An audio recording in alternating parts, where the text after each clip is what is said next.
the place where we pick up Caprica is that Caprica is just one of 12 colonies, all of which tend to have a relationship with one another, but tend to war with each other now and again.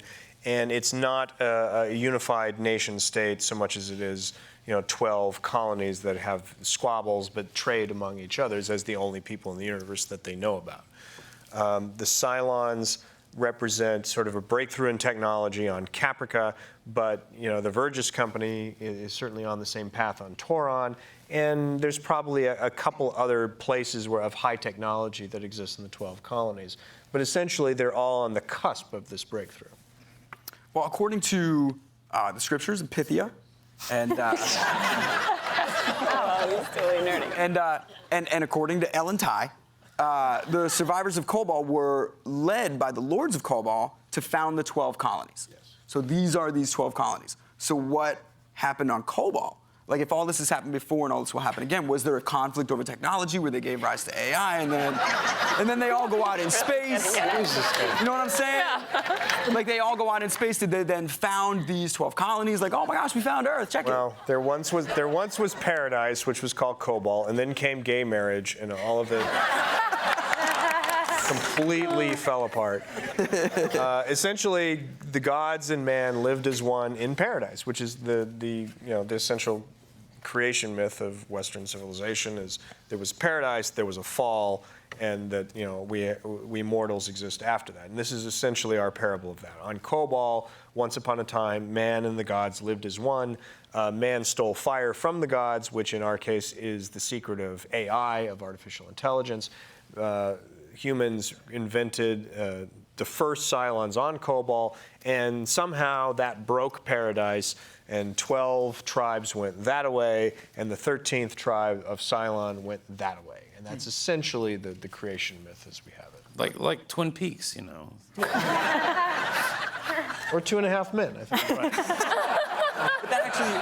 But that actually raises a good point, because if Alessandra is sort of the first Cylon, are we going to get to witness the Cylons gaining their own self-awareness? And because it's talked about in Battlestar that they created the skin jobs, essentially.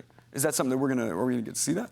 Not really. Caprica takes place well before those events. The backstory in Battlestar. You guys are gonna do 58 seasons? Yes.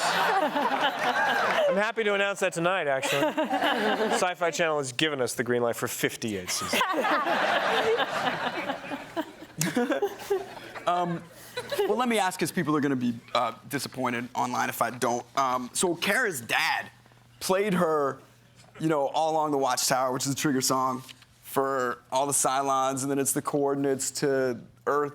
Who was Kara's dad? Did he exist? Was that a real thing? Was this all kind of embedded memory for her? Is it angelic, foretelling?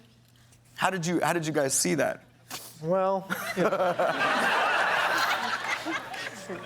no, Kara had a father. Kara had a mother. Her father was a piano player and a musician. Named Drelide. Named what? Drelide Thrace? Drelide Thrace, yeah. Something like that. And essentially, we felt that he had died. He had died in the apocalypse along with many others, and that in episode 19, she had an experience with the image of some representation of her father, either as a literal soul that has come back to explain himself to her and guide her on a path, or again, her tapping into some greater reality that she couldn't quite understand, and this is how she was able to sort of perceive it.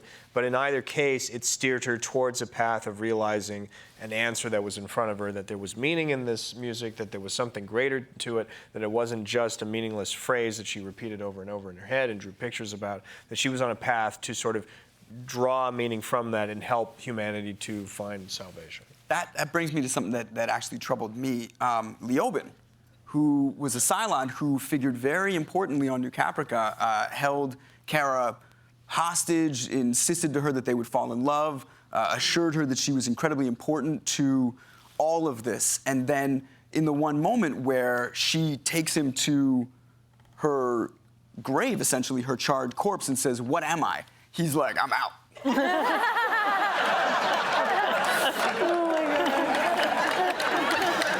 I'm curious because I always thought that was going to figure. I thought he would figure more importantly. I'm just curious. Like in Peter Jackson's Bad Taste, was it about actor availability? No, I think it was something that David and Bradley came up with. I mean, it was really. They're right down That's there. right there. Yeah. Yeah, hey. David Whalen and Yeah, Bradley yeah. Thompson are here somewhere. They're here. They wrote Yeah. that episode.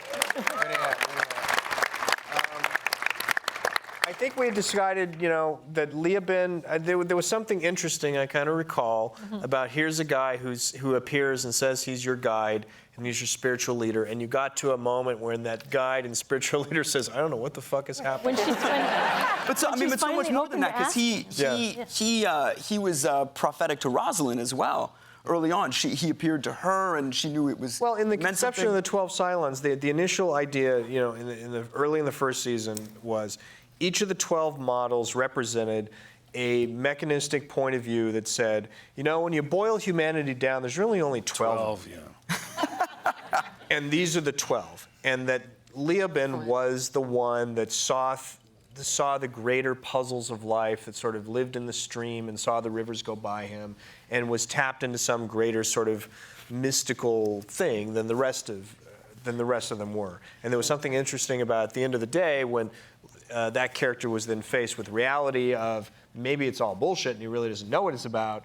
We thought that was a fascinating sort of break away from that he really didn't see the greater truth in every single way. He saw shadows of it like everyone else did.